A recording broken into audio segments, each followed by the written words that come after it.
මම ආරක්ෂා අංශයේ ඉඳලා අයින් වෙලා එයාෆෝස් සිටියේ අවුරුදු 17ක් අයින් වෙලා මේ ඊට පස්සේ මම ආවට පස්සේ මම කරන්න ගත්තේ කිරි හරක් හදන එක. ඒ සිදුවෙච්ච අනතුරකින් තමයි කෙලින්ම මේ ඇස මේ වුණා. එතනින් මෙඩිකල් ෆෝල් අවුට් වුණා.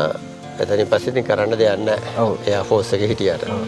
අවුරුදු 17ක් රජේ රස්සාව කොටු වෙලා ඉඳලා ඒකේ රාමුවක් ඇතුළේ අපිට වැටුපක් ලැබුණත් ඒ යම්කිසි සීමාවක තමයි වැටුප තියෙන්නේ.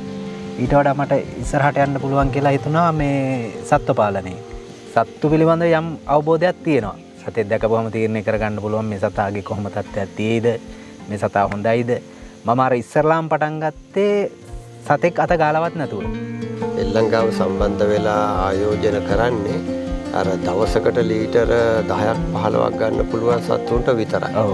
පීෂියන් ජර්සි ඊට පස්සේ ජර්සි සහීවාල් ඒසෙප් ගිරිලැන්ඩා ගීර් කියලා වර්ග ගොඩාක් ඉන්නවා.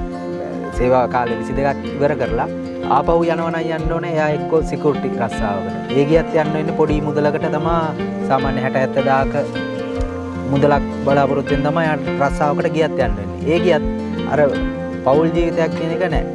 මේ තාත්තා පෙන්ෂන් දීපු ගමන් කරේ කිරි හරක් දෙන්නේ ගෙදරට ගෙනාවා. එතකොට මේ විදුහල්පතිවරේ උදේ 4ට නැගිටලා කිරි දොවිනකොට තමයි මට මුලින්ම තාත්තා ගැන හොඳ හැඟීමක් ඇති වුණේ. සාමාන්‍ය හොඳට අපි සත්ත්ව පාලනය කරොත් හොඳ ආදායමක් ගන්න පුළුවන්. අද බෑ කියලා නැවැත්තුවත් අපි සත්තු අයින් කරනවානේ. එතකොට කවදාවත් පාඩුව වෙන්නේ නැහැ. ඒ සතාගේ මුදලෙන් හරි අපිට යට කරපු මුදල අපිට ගන්න පුළුවන්. දැන් දරුවට තාත්තා කෙනෙක් ඉන්නවා. ඔව්. ඒකත් ලොකු දෙයක් නෙනේ. දැන් සරත් අපි අර කැත්ත පහුවේ ගම්මාන අපට ගම්මාන 12ක් තිබුණානේ.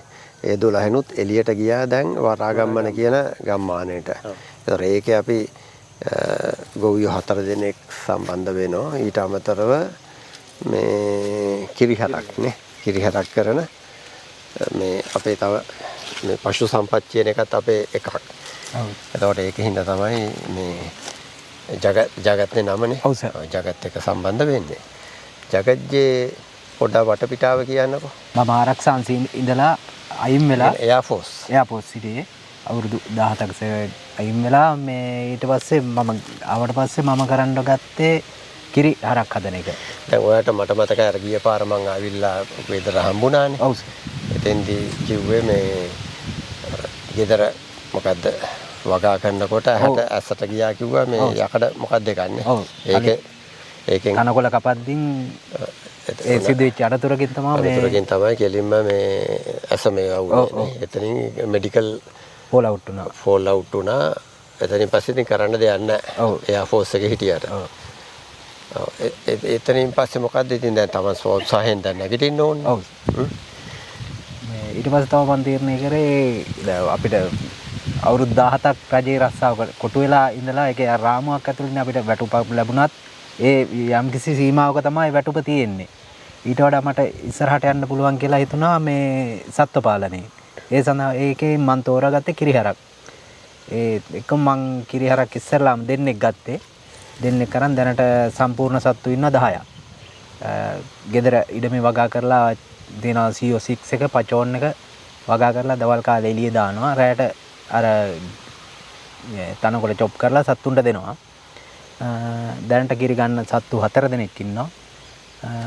පැටව දාන්න එක්කෙනෙක් ඉන්නවා. තව අවුරුද්දක නෑම්බියක් ඉන්නවා. ඉතින් එතකොට ඇයි දැන් එල්ලංගාවෙන් සම්බන්ධ නුනක් කරන්න පුළුවන් නේ ඔයගොල්ලන්ට? පුළුවන් සර්. දැන් මම මගේ සම්පූර්ණ මුදල තිබුණා මම යට කරා කියන්නේ සත්තු මිලදී ගන්න, ප්‍රී ස්ටෝල් එකක් හදන්න, ඊට පස්සේ තනකොළ අක්කර එකමාරක හිටවලා තියෙනවා. ඒකට එම සම්පූර්ණ මුදල යට කරා.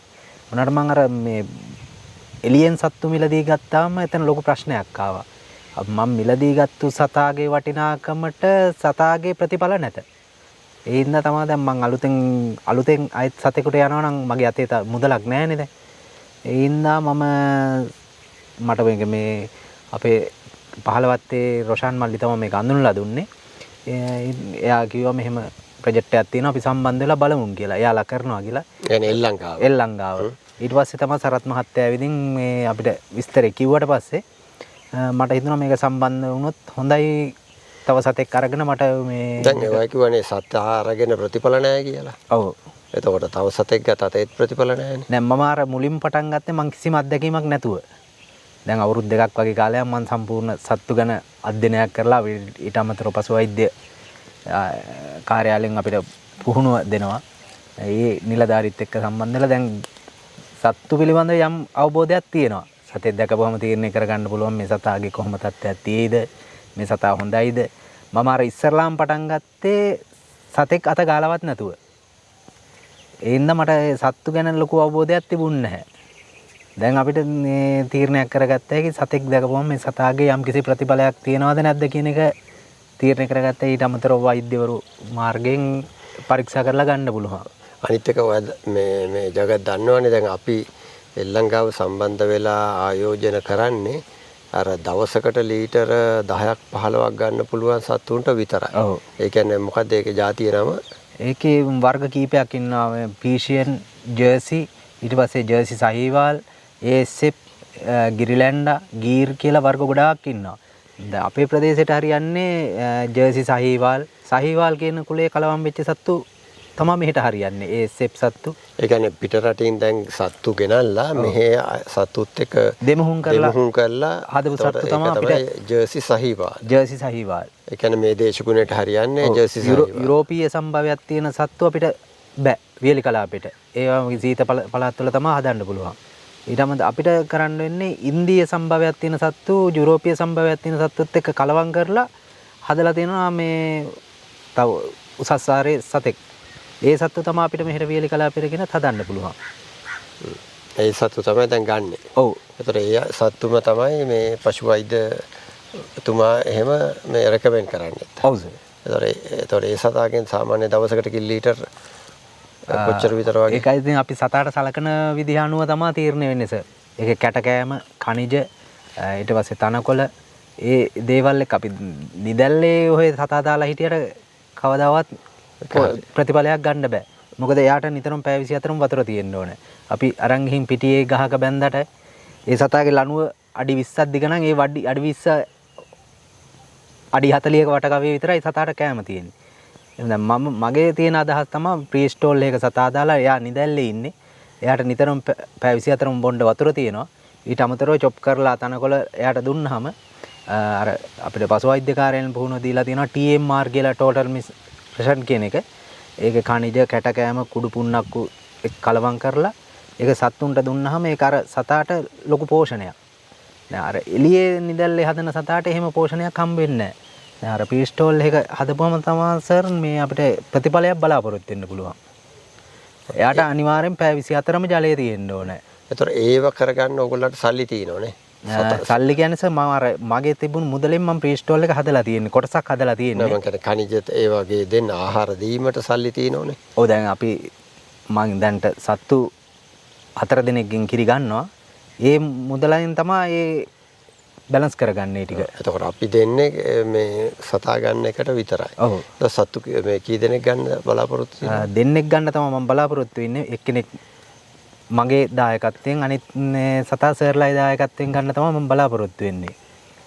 හොඳයි. හරි අපි ඒක ඒ විදිහටම අපි කරමු. ඔව් සර්. දිගටම යමු. ඉතින් මමත් දැක්ක ඕගොල්ලෝ ඔයගේ සත්තු හොඳින් ඉන්නවා, හොඳට හදලා තියෙනවා. දැන් එන්නේ අත්දැකීමක් එනවනේ. ඔව් අර ඉස්සරලාම මූලික අත්දැකීමක්වත් නැතුව තමයි මම සත්ත්ව පාලනයට ගියේ. අනිත් එක ඔයාලට කියන්න දෙයක් තියෙනවා. දැන් ඔය අපි දන්නවා ආමි එකෙන් අර එහෙම මෙහෙන් ආවා, ඇවිල්ලා රිටයර් වෙච්ච අය ඉන්නවා, පැනපු අය ඉන්නවා. ඒගොල්ලෝ යන මාර්ගයයි ඔය යන මාර්ගයයි දෙකක් නේ. ඔව්. ඒතකොට කියන්න බලන්න ඒගොල්ලන්ටත් අත්දැකීමක් වෙන්න මේක මේ. ත්‍රිවිධ හමුදාව කියන ආරක්ෂාංශය කියන්නේ පැය 24ම රාජකාරී අවුරුදු 22ක් හිර වෙලා ඉන්නේ. ගෙදර ඉන්න වෙලාවක් නැහැ. උපරිම මාසයකට හෝ දවස් 45කට දවස් 4ක් විතර තමයි ගෙදරට එන්න පුළුවන්. ඒකත් ආවත් දැන් කොයි වෙලේ එන්න ගියයිද හදිසියෙන් නිවාඩුව අවලංගු කරලා එන්න ගියයිද කියලා දන්නේ නැහැ. ඉතින් එහෙම ඉඳලා ඇවිදින් තවත් සේවා කාලේ 22ක් ඉවර කරලා ආපහු යනවා නම් යන්න ඕනේ. එයා එක්ක සිකියුරිටි රස්සාවකට. ඒ ගියත් යන්න වෙන්නේ පොඩි මුදලකට තමයි සාමාන්‍ය 60-70ක මුදලක් බලාපොරොත්තු වෙන තමයි රස්සාවකට ගියත් යන්න වෙන්නේ. ඒ ගියත් අර පෞල් ජීවිතයක් කියන එක නැහැ. ගම්මේ මරණයට මගුලට නැහැ. ළමයිගේ දේවල් වලට නැහැ. ඒ වාගේ ජීවිතයක් අර රාජ්‍ය සේවකයා කියන පුජ්‍යලයාගෙන් තවත් අපි හිර වෙන එක විතරයි ඉන්නේ තවත් රස්සාවකට ගියොත්. දැන් මේ වගේ දෙයක් කරොත් පැය 24ම ගෙදර ඉන්න පුළුවන්. ඒ වගේම අපි මේ සත්ත්ව පාලනය කියන්නේ හිරවීමක්. ඒ වුණාට මානසික නිදහසක් තියෙනවා. අපිට හදිස්සිය මොකක් හරි දෙයකට සහභාගී වෙන්න වුණොත් ඒක බැලන්ස් කරලා කරගන්න පුළුවන්. ඒක කරගන්න පුළුවන් අර මං කරන ක්‍රමයෙන් ප්‍රේ ස්ටෝල් එක සතා දාලා හිටියොත් අපි උදේට කෑම දුන්නාට පස්සේ ආයේ හවසට තමයි යාට කෑම දෙන්න ඕනේ. එතකොට පැය 12ක වගේ අපිට විරාම කාලයක් තියෙනවා. ඒ කාලේ අපිට අවශ්‍ය දෙයකට සම්බන්ධ වෙලා ඒ තියෙන වැඩක් කරගෙන එහෙම නිදහසක් තියෙනවා සර්. අනිත් එක මානසික නිදහසකුත් වඩා තියෙනවනේ. මොකද සතාත් එක්ක ඉන්නවනේ. සතා ඊට පස්සේ සතාට සලකනවා, සතාගෙන් කිරි එනවා. කිරි මොකද මට මතකයි අපේ ගෙදරවල වල මම මේ අපේ තාත්තා විශ්වයේ මේ විදුහල්පතිවරයෙක්. මේ තාත්තා පෙන්ෂන් ගියපු ගමන් කරේ කිරි හරක් දෙන්නෙක් ගෙදරට ගෙනාවා. එතකොට මේ විදුහල්පතිවරයෙක් උදේ 4ට නැගිටලා කිරි දොවිනකොට තමයි මට මුලින්ම තාත්තා ගැන හොඳ හැඟීමක් ඇති වුණේ. මේ මිනිස්සයා අපි වෙනුවෙන් අපි විශ්වවිද්‍යාලේ වැඩ කරනවා කියලා. ඒක සර් අපේ හීන මානසිකත්වය ඒක. මම දැන් හරක් හදනවා කියන එක නිකන් අර සමහරක් කෙනෙක් බලන්නේ ඒක නිකන් අර පහත් රස්සාවක් විදිහට. උනාට ඒක එයා දන්නේ මේක නිදහස් කොයිතරම් කාටවත් යටත් නැති රස්සාවක්ද කියලා. සාමාන්‍ය හොඳට අපි සත්ත්ව පාලනය කරොත් හොඳ ආදායමක් ගන්න පුළුවන්. අද බෑ කියලා නැවැත්තුවත් අපි සත්තු අයින් කරනවානේ. එතකොට කවදාවත් පාඩු වෙන්නේ නැහැ. ඒ සතාගේ මුදලෙන් හරි අපිට යට කරපු මුදල අපිට ගන්න පුළුවන්. නෑ ඉතින් අපිට වැදගත් වෙන්නේ ඕගොල්ලෝ වගේ අය තමයි අපේ රට උඩට ගෙනියන්න නන්නේ. ඒ කියන්නේ ඕගොල්ලෝ වගේ අය එන්න මේ ගම්වල ඉන්නකොට ගමේ අර ඉස්සෙල්ලා කිව්වා වගේ මරණයකට හැම දෙයකටම සම්බන්ධ වෙන්න පුළුවන්. පවුලත් එක්ක සම්බන්ධය තියෙනවා. දරුවෝ ලස්සනට හදා ගන්නවා නේ. දරුවන්ට පේනවා තාත්තා කොච්චර මහන්සියෙන් මේවා කරනවද කියලා. ඒතකොට ඒ අයත් තව දිරිමත් වෙනවා. දැන් මටත් ඒ ලොකු ප්‍රශ්නයක් තිබ්බ. දැන් මගේ වයිෆ් ටීචින් කරන්නේ. ඒ ගියපම දරුවෝ දෙන්න බලා ගන්න කෙනෙක් නැහැ. දුව බලා ගන්න, පුතා ඉස්කෝලෙන් ගන්න, ඊට පස්සේ දුව මොන්ටිසෝරි යවන්න. එහෙම දැන් මට හැම දෙයකටම විසඳුමක් තියෙනවා. මං ගෙදර ඉන්නවනේ. නෝනාට එයා රස්සාවට යනවා. මේ මම අනිත් දේවල් මම බලා ගන්නවා.